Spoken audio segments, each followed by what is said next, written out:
usezweni webazalwane mukhulu lona ngakithi mkhulu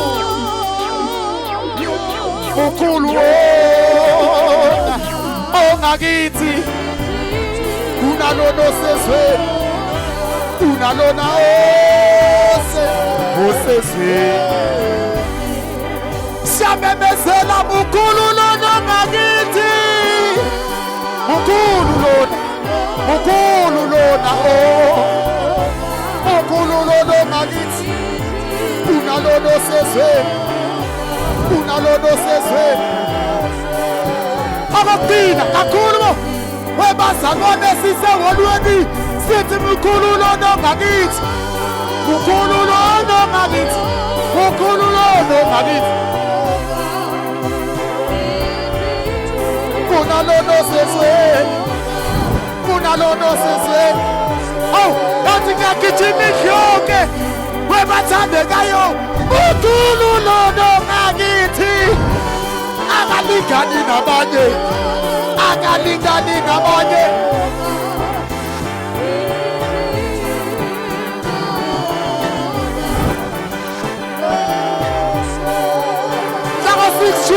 Hlaka 6 June mukhulu lona ngakithi haleluya webathandekayo webazalwane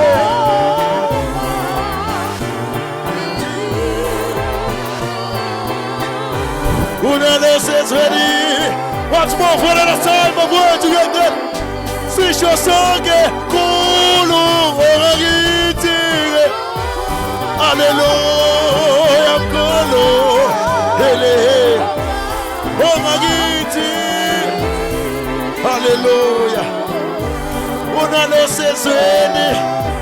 unalosezweni yebo mkhulu ngakithi ukhulu ngakithi haleluya ngakithi unalosezweni una haleluya ose akesimshayela uJesu izandla kakhulu he's worthy of all the praise akesishaya izandla phezu kwamakhanda and give him praise bayethe uNkulunkulu wethu bayethe sithandwa somphefumulo ebusuku namhlanje we glorify your name God we give you the praise udumo lonke lungolwakho izibongo zingezakho zifanele wena wedwa ngcwele wena umuntu uyakhazimula bayethe uNkulunkulu wenkazimulo in the wonderful name of Jesus Christ asimshayele for the last time uJesu izandla phezu kwekhanda hallelujah lift up your right hand and shout I'm restored I'm renewed I'm rebuilt I'm a son of God I am born to rule I am a king I refuse to die before my time I thank you Lord for restoring joy peace happiness in my life I thank you Lord that you have restored my healing my family my finances my business I thank you Lord that you have restored everything that belongs to me I shall not die but I shall live I shall not die but I shall live I shall not die but I shall live our vision is Zabuya seyibuyile work and pray cela ushayele uJesu kakhulu izandla for the last time uxhawulelo seduze kwakho umbingele uthi sawubona amakhelwane emthandazweni in a wonderful name of Jesus Christ we may take our seat singahlala phansi ebukhoneni benkosi hallelujah praise the name of Jesus Christ siyabingelela bonke abangcwele ebukhoneni benkosi namhlanje ebusuku emthandazweni elders of the church baba umkhizo mama ungwenye diakon baba umlife church board obaba mama zintombi nensizwa worshipers and ushers angazi noma khona nama usher kodwa siyabingelela egameni lika Jesu hallelujah everyone wonke okhona umuntu siyabingelela emthandazweni ngicela ubingeleleke namhlanje amen I want us to look at a scripture that is in Colossians chapter 1 verse number 10 to 20. Namhlanje ebusuku. Kwabase Kolose chapter number 1 verse number 10 kuya ku verse number 20. Siyabingelela kundosi. Siyazi ngathi Caris Fontaine siqalile manje. Iqala la imthandazweni. Namhlanje ngiyayizwa umoya wase Caris Fontaine. Awu amen. Asifunde that is verse number 10.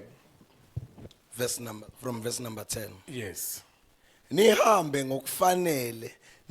ngokufanele inkosi. Nithokozise ngakho konke. Nithela izithelo emsebenzini yonke elungileyo. Nikhula ekumazini uNkulunkulu. Niqiniswe nokuqiniswa konke kwamandla enkazimulweni yakhe. Kuze kube ngokubekezela konke nokubheka kukade ngokujabula. Nibonga uyise owanenza nifanele isabelo sefa labangcwele ekukhanyeni.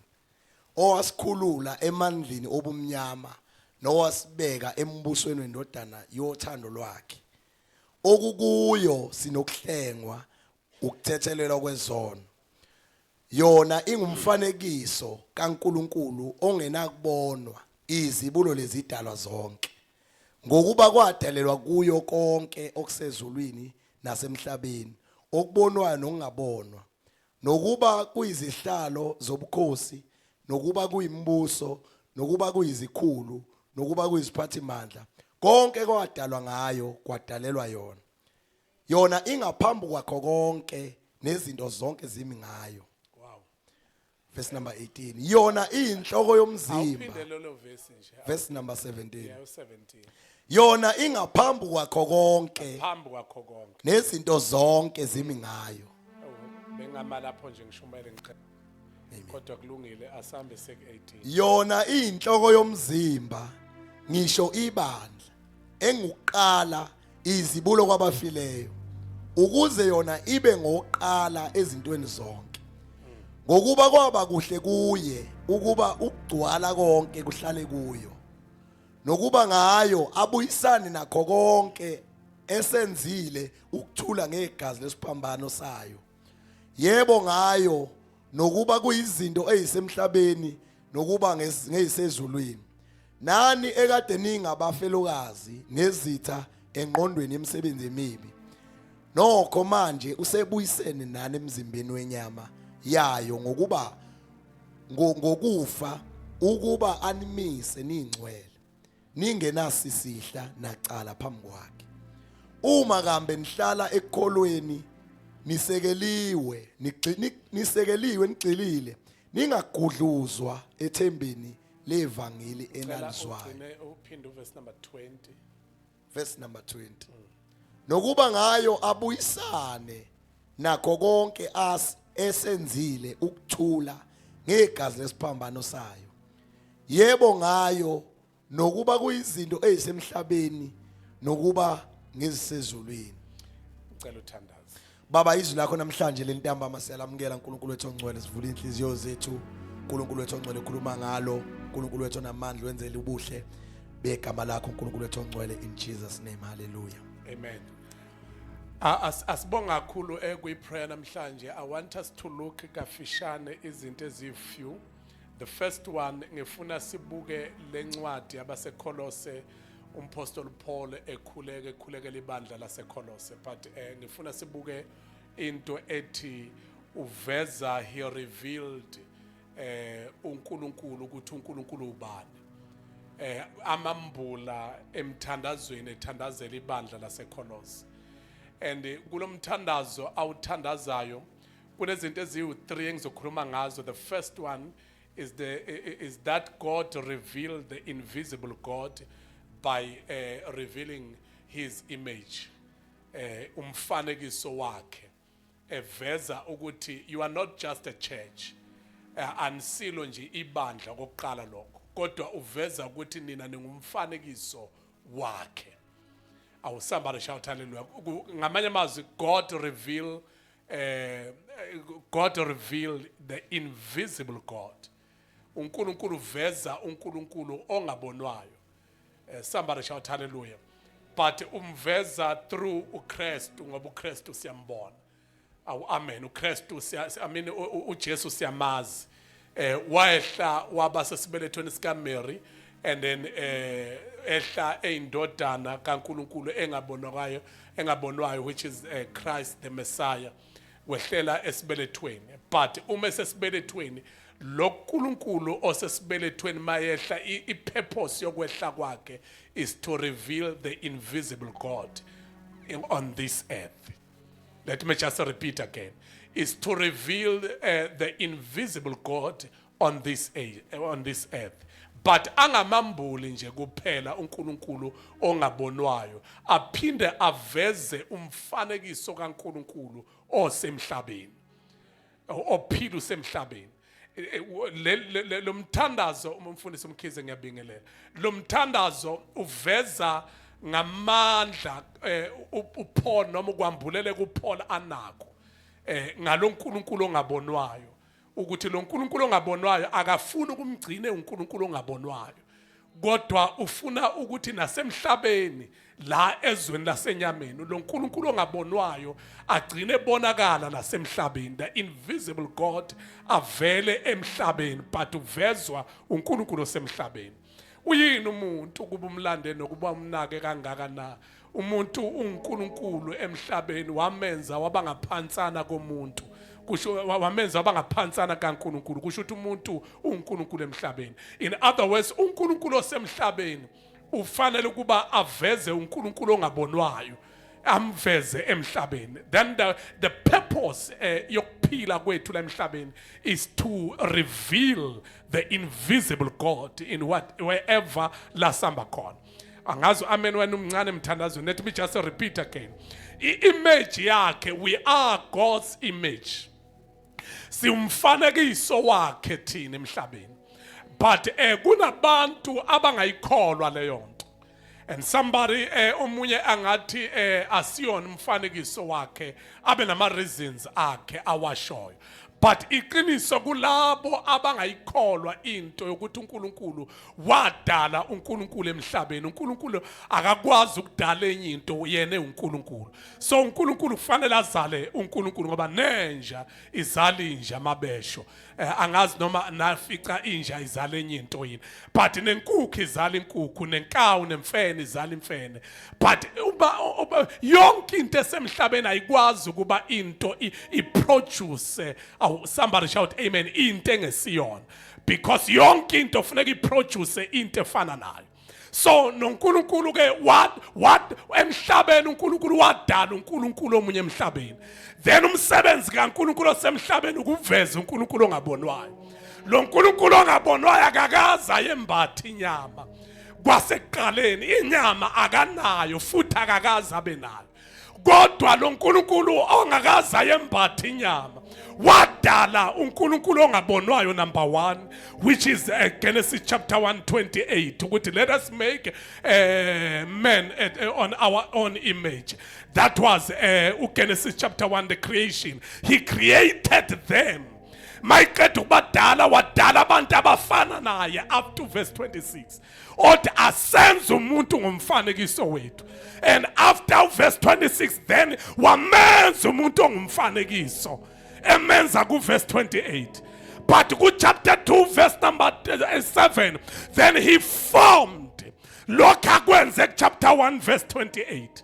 Uma semese kubumba akusho ukuthi lokhu akubumbayo kuyaqala, kodwa ubumba udongo oluzothwala umuntu vele ofana naye. Lo muntu wamdala uthi mayibhala ubhalayo athi ngangivele ngikhona before the formation. Athi ngangikhona kungakafonywa udongo lufonyelwa mina ukuba ngene kulomzimba. Bese athi ngangikuNkulunkulu. In other words, God created us in him. wasidala wasidalela kuye wadala umuntu ofana naye wadala uNkulunkulu ofana naye. But bese ku chapter 2 mayiqeda ku chapter 1 verse 28 because 1:28 he created them wabadala wesilisa nowesifazane. But wayesebalethe emhlabeni. Uma balethe emhlabeni ulethe into aseyiqedile. Abekho abantu la ekhaya. Uletha into aseyiqedile ku chapter 1 verse 28. Then mayise lethe into ayiqedile. Uthi ke ngamanye amazwi saphila kuye. Somebody shout saphila kuye. Angazi amen ukhona nemthanazweni. Saphila kuye. Lungakabikho udongo. Lungakabikho lomzimba. Saphila kuye. Yingakho into yethu ifanele vezele uNkulunkulu ongabonwayo.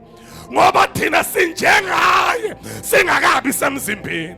Manje ke uNkulunkulu osemzimbeni kufuneka ukuthi avezele uNkulunkulu ongabonwayo ongekho emzimbeni. Izulu lisethembile ukuthi njengoba sifana naye safana naye ku Genesis 1:28 wathemba ukuthi na chapter 2 verse 7 sizofana naye mase sekwiwa kwi-formation. Asiqala ukuphila ku chapter 2 verse 7 uGenesis, saqala ukuphila ku chapter 1 verse number 28 when he created us in him. Somebody shout when he created us in him. Wasidalela kuye, saphila sikuye, sanyakaza kuye, sahamba kuye. Somebody shout hallelujah. Kuthi angimemezele ngithi khona into enhle izulu elabona ukuthi ayiphelele, lento enhle ingakafiki. Wathi esedala izulu nomhlaba wayesebona akuphelelanga. Kukhona into eshodayo, kushona ukushoda lofana naye. uNkulunkulu bani lowo? Yithi laba. Aw somebody shout hallelujah. Izulu lanqaba ukuthi kudalwe izulu nomhlaba kodwa thina singabibikho. Wow, somebody shout amen. Kwathi sekudalwe konke wayesethi let us make man at our own image, and then he created us. He created us before we were formed. Come on, tala brosa. Thina seduze ukuthi makhelwane sasingakabunjwa. Sasingakayazi lenhlabathi efeyilayo, sasingakawazi lo mzimba ongena izigulo, sasingakawazi lo mzimba othintwa nayisono, kodwa sike saphila singakafika emzimbeni. Saphila sikuye, saphila sinjengaye, saphila sifana naye, saphila sinamandla afana namandla nawo. Somebody shout sike saphila. What do amen awukho la ekhaya? Oh khona othi mayihlabelele ethi take me angazi take me where? Aw amen take me back where? Angazi kodwa kunengoma ethi take me back. Angazi besithilwe. Aw somebody shout hallelujah. Sengathi ungathi ke nawo namhlanje take me back in that position. Ngingakafiki kule nyama. Njalo seduze ukuthi engathi engangithatha ayongivakashisa kuloya mzimba, ayongivakashisa kuleya part ye creation. Ngingakabi kule nyama. Oh somebody shout hallelujah. I want to know my identity. I want to know who I was before I was formed. Ngingakabunjwa, ngifuna ukwazi lamandla. Ngingakabunjwa, ngifuna ukwazi lokho ukujabula kwami okushizaka. Athi ngangiyingcwedi yemsebenzi ngesikhathi edala izulu nomhlaba, nami ngangikhona. Ngesikhathi ethi let be the light, nami ngangikhona. Athi ngangikuye, athi ngangisey'bilini zakhe. Somebody shout hallelujah. Usho njalo uSolomoni, kunamandla esake sawa experience singakafiki kulo mzimba, singakafiki le formation. Manje uMapostle Paul ubalobela lokhu, ubhala lento uthi ke may the God on earth reveal the God who is invisible. Awukodwa bekho abantu. Thina seduze uthi nangu uMapostle Paul eloba. Uthi ngoba seKoloshe sengathi ningamembula.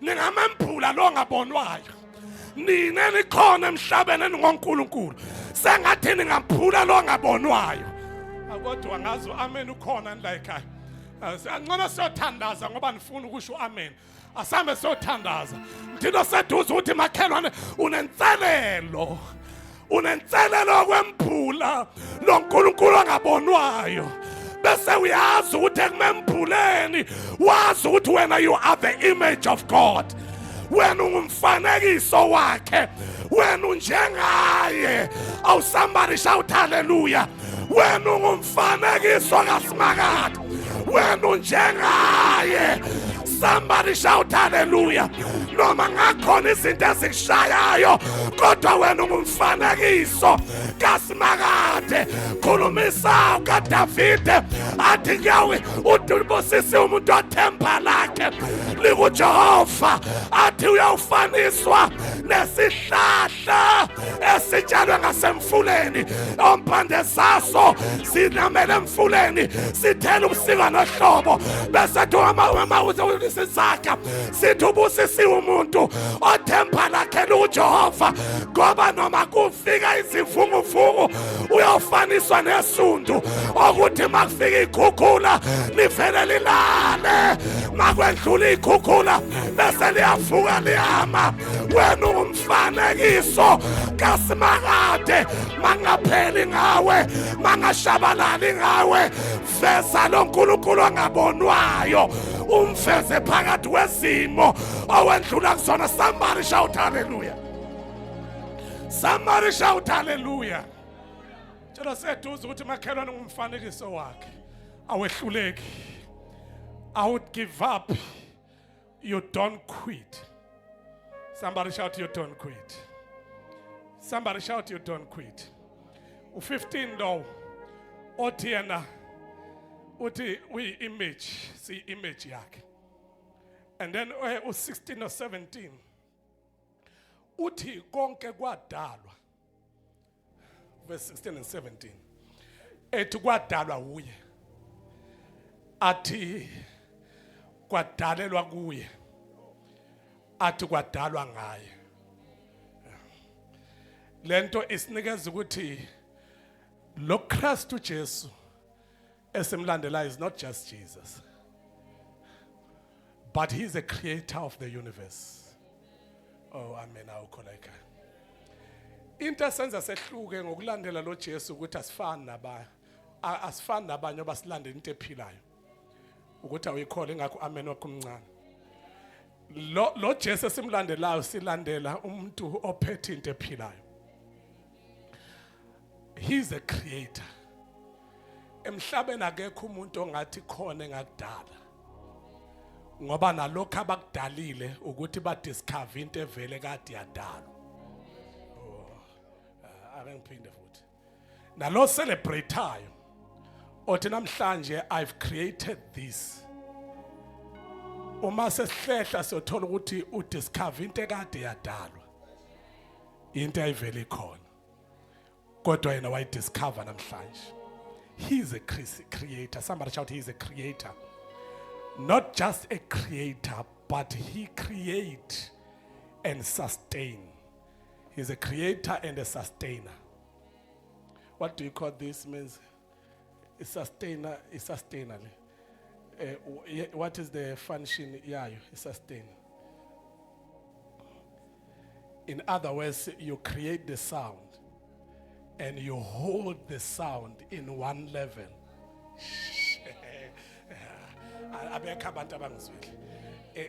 In other words, you create a sound with your finger, with keyboard. And then you put a sustainer to hold what you have created.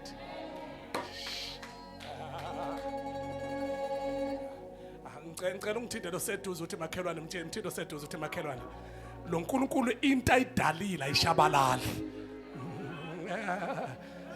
into ayidalile ayipheli wala bengama kule sustainer le bengama kule sustainer ngime ekutheni namhlanje ilanga lisaphuma la kwathi waphume khona futhi lisashona la kuthiwa lishone khona, because he creates and sustains.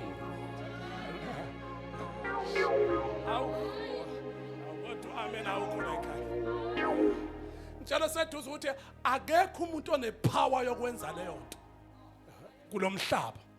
Only God who creates and sustains what he has created. It is only God who can give you what you have prayed for and sustain what he gave you.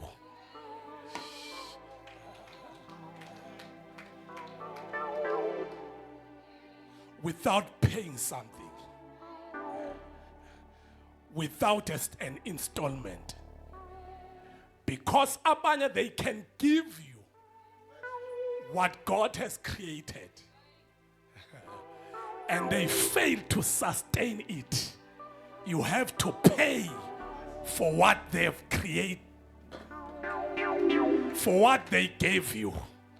Njalo sethuza ukuthi makhelwana abanye bayakunikeza kodwa bese uyakusustain. Ukusustain wena not bona ngemali yakho. Awungizwanga. uNkulunkulu akadingi imali yakho ukuba asustain yonke into ayidalile. If ungangikholwa ngizophinda futhi.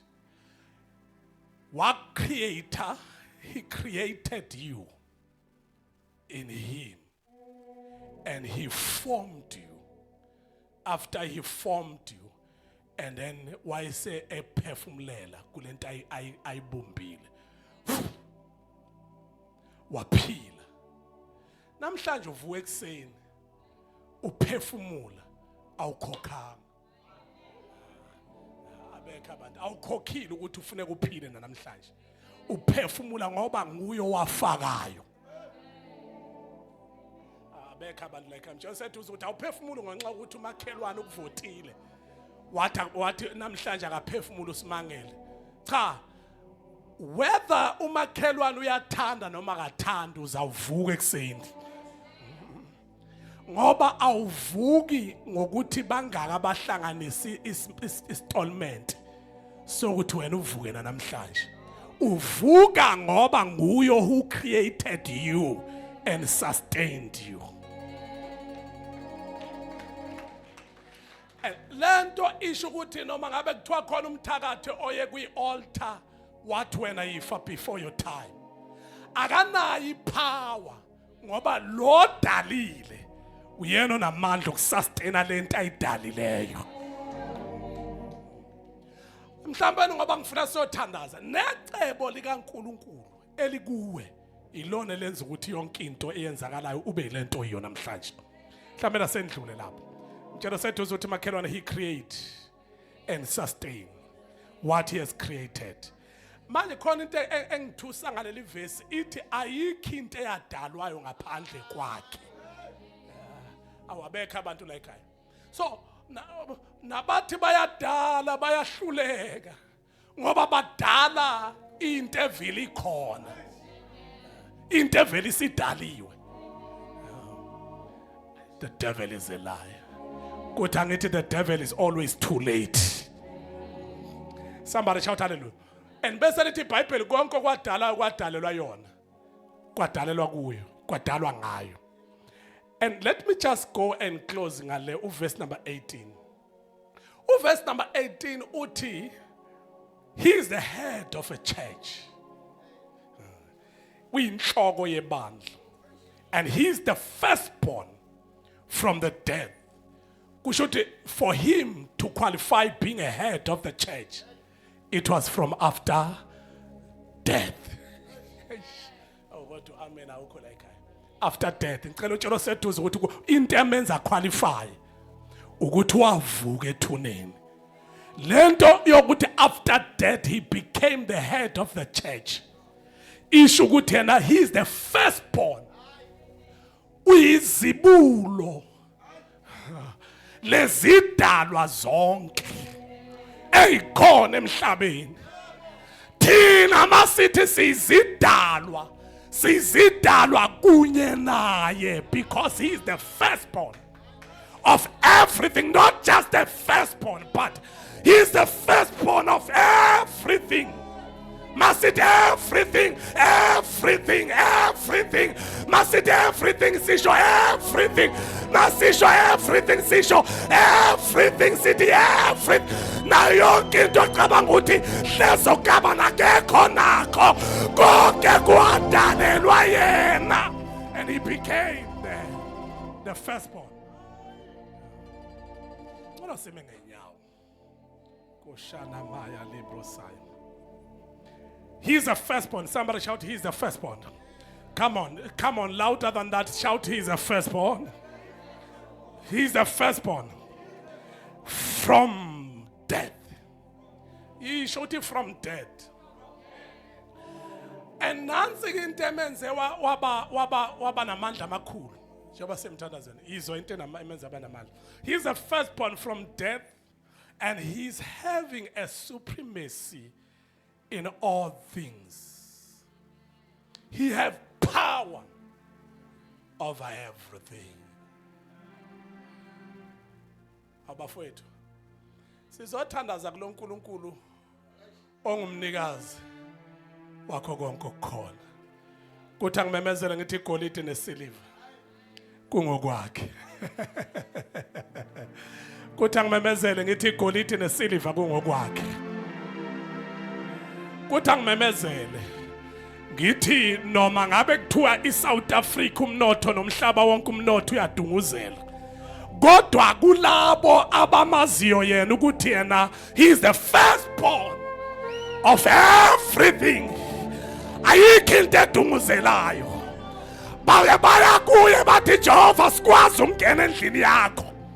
Uma wena Jehova kumenyezelwa indlala, uletho Joseph besikhathi abazothatha bayofaka enqolobaneni ukuze abantu bakaJehova benze njani khulumani babenefite ngesikhathi sokudunguzela kwezo, ngoba akakwazi uJehova ukuvumela nawe ukuthi usafarishe ekubene na umnikazi wamandla onke. Cela umtshelo seduze uthi ungumnikazi wamandla onke. Kodwa kulungile ngazi ngamemezela siyothandaza ukuthi izulu yonke into ayidingayo la ibeka kwi-storehouse ukuze ngesikhathi esinjengalesi wena uhamba uyo-withdrawa uyothatha lokho kubhilonga kuwena. We are taking it by power and by force because we know that he has power over everything. Mhlambe lasiphamisene izandla zethu. Koshana maya. There is laphana ku verse number 10, iverse elikhuluma ukuthi khulani kukho konke, and then lokukhula akusho ukuthi ukukhula uvela uqhamuke nje kuthiwa dlana nakho dlana bese uyakhula, but ukukhula okuvezwa kuleya ncwadi kuvezwa ukukhula okulethwa zintshutshiso, okulethwa ngama tribulations, okulethwa ngama test. Kulela verse kwenza ukuthi your life will grow in knowledge and you'll learn to have joy phakathi kwezikhathi engekho lula. Uma izikhathi zinzima, uma usukhulile awukhali ngesikhathi sokukhala, but uma usukhulile ujabula kungathi ayikho into ephambi kwakhe ekhalisayo. Because uma usukhulile uphambana nesimo. Ma usukhulile awuhambisani nesimo. Ma usukhulile uyazi ukuthi isimo nesimo siletha isifundo kuwena. You learn from your situation. You learn from your problems. You learn from your circumstance. You learn from your test. I want us to pray. Why le ngibuyela kuyona njengoba sithandaza manje. Ngibuyela kuyona ngoba kuthiwa when you endure with joy in your situation, there is glory after that. So there is no glory if you fail to see God inside your situation. When problems, trials, situation, operation, test comes, you must know that you need to learn and grow. Don't grow only, but you need to enjoy and have joy where there is no joy. Lift up your two hands unto God. I want us to pray. Worshipers, ngicela nize phambili. Kunamaya kashataya. Angazi noma bakhona nabaready ukuthi sizothandaza uNkulunkulu ongaswele lutho. kuNkulunkulu onakho konke. Ngicela ukuphinda futhi. Angazi noma bakhona naba understanda into ethi sizothandaza uNkulunkulu ongaswele lutho. Onakho konke. Phamsi izandla zakho iphamisele phezulu. Is worthy of all the praise. Oh God.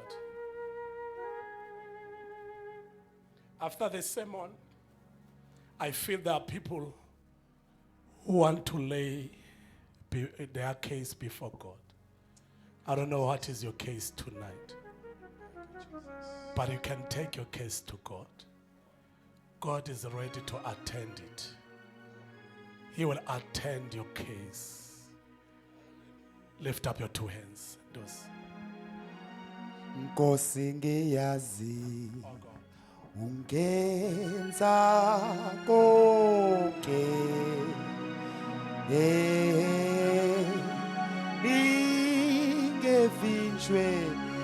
ningevinjwe icebo lakho Nkosi ngiyazi ungenza konke ungenza konke ningevinjwe icebo lakho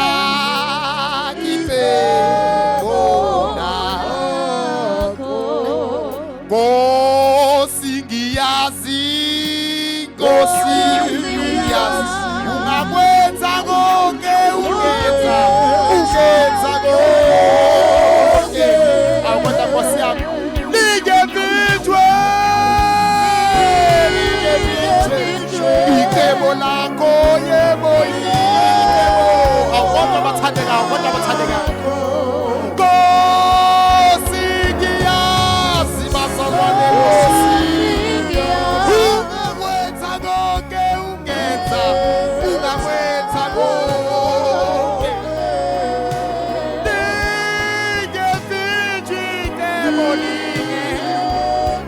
ningevinjwe icebo phela sisho nje phakabili sonke kakhulu wenkosi ngiyazi yazi ungakwenza unamandla okukwenza konke unamandla okukwenza konke ningevinjwe icebo lakho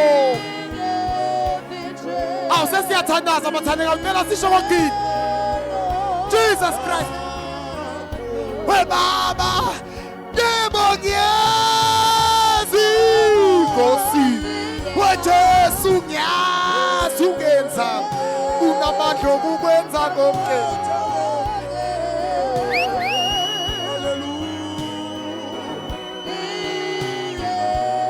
Baba Jesu shinimita makona masatapa yebo Nkosi ngiyazi we baba ngiyazi ungakwenza konke we baba ngiyazi ungakwenza konke we baba ngiyazi ungakwenza konke ningevinjwe icebo lakho ningevinjwe icebo lakho yebo ningevinjwe icebo lakho ningevinjwe icebo lakho akekho umuntu ongama phambi kwecebo ningevinjwe icebo lakho ningevinjwe icebo lakho siseholweni kumemezela umfanekiso uthi ningevinjwe icebo lakho lingevinjwa icebo lakho, icebo. Ake sonke sivule imilomo yethu Baba, siyabonga. Siyabonga Nkosi yethu ephilayo, siyabonga. Siyabonga uNkulunkulu wethu onamandla, siyabonga. Sibonga ukuthi icebo lakho lingevinjwe. Sibonga ukuthi akekho namandla okuba phambi kwecebo. Memezelile uJobe wathi emva kokube sengivivinyile uthi ngiyakuphuma nginjengegolide. Ubani ongama phambi kwecebo? Ubani ongama phambi kwabantu bakho? Thina siyizimvu zehlelo lakho, akekho umuntu ongasihlwitha esandleni sakho. Wena oyalezinge nosingathi ukuba sisibambe ngesandla. Siyabonga Baba ukukhuluma kwakho okungafani nabantu. Siyabonga Nkosi ukusikhumbuza ebusuku ukuthi thina singumfanekiso wakho, ukuthi thina Baba wethu onamandla usenzile. Baba wethu ongcwele safana nawe, wena usenzile saba ngumfanekiso wakho. Umemezela uDavide wathi when I consider thy heavens, the moon and the stars, what is a man that you are so mindful of him, that you have created him a little lower than God. Usenzile saba ngaphansana kwakho. Wamemezela kumahubo 91 what he that dwells in the secret place of the Most High God, what shall abide under the shadow of His Almighty. And He will say of His goodness, He is my refuge and my fortress. And thousand may fall on my right hand, and 10,000 on my left hand, but it can never come near us. Siyabonga Baba wethu ongcwele ukuthi wena ushila ezwini lakho wathi uyawuvuma isunyawo lwethu ukuba lushelele ekapasata ulakazika elasamata urabasakata urabasikata urababosata elabasakata. Masiphuma kulendlu siphuma sigqokile, masiphuma kulendlu siphuma sinamandla, masiphuma kulendlu siphuma semphethe ukunqoba ngegama likaJesu, ngegama likaJesu, ngegama likaJesu, ngegama likaJesu, ngegama likaJesu.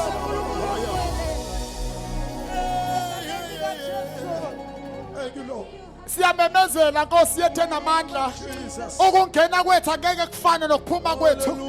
Abanye bethu bangene nemithwalo kodwa manje bakhululekile, abanye bangene becindezelwe kodwa bakhululekile manje, abanye bangene besindwa kodwa manje wena ushile ezwini lakho wathi phonselani kimi ijoka lenu elinisindayo, wathi mina ngiyonika lami ngokube lakho lilula. Sise ngoba siyakwethemba alabasanda mahasinata elabashamanda balabosana uralabayata lababashakata. Phakama phela Nkosi wamkele nantudumo Baba siserawusi. Baba wethu ongcwele siyakuphakamisa ebusuku ngegama likaJesu. Cela sishayele Nkosi izandla bathandekayo sinike isuthu. Cela sishayele Nkosi izandla sinike udumo. Oh, come on, church, you can do much better than that. Cela shayele uJesu izandla and give him the honor that he deserves. We bless your name, Almighty Jesus. He is worthy of all the praise. Fanele kudunyiswa yena yedwa. Koshana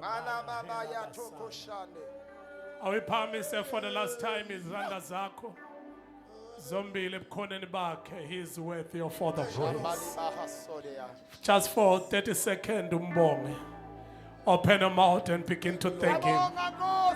Bayete twala la phakathi anaya koshala basaya. The mighty name of Jesus. Bayete Jesu. Siyabonga, siyabonga. Siyabonga. Ushala mantala prosai.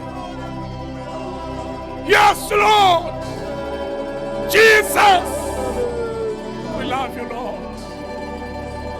We love you, Father. We glorify your name, God. Cela simshayele uJesu izandla phezu kwekhanda ebusuku. Asimshayele futhi again izandla phezu kwekhanda. He is worthy. Oh God, hallelujah. While sime kanjalo ngenyawo zethu ebukhoneni benkosi. Sesekumusi wokubheka eCarresfontein Stadium. Everyone, we are praying for that service yamhla ka6 kuJune. Lapha eCarresfontein Stadium. I will announce 3 days of fasting prayer before the day. And I believe ukuthi God will do uzakwenza ummangaliso omkhulu.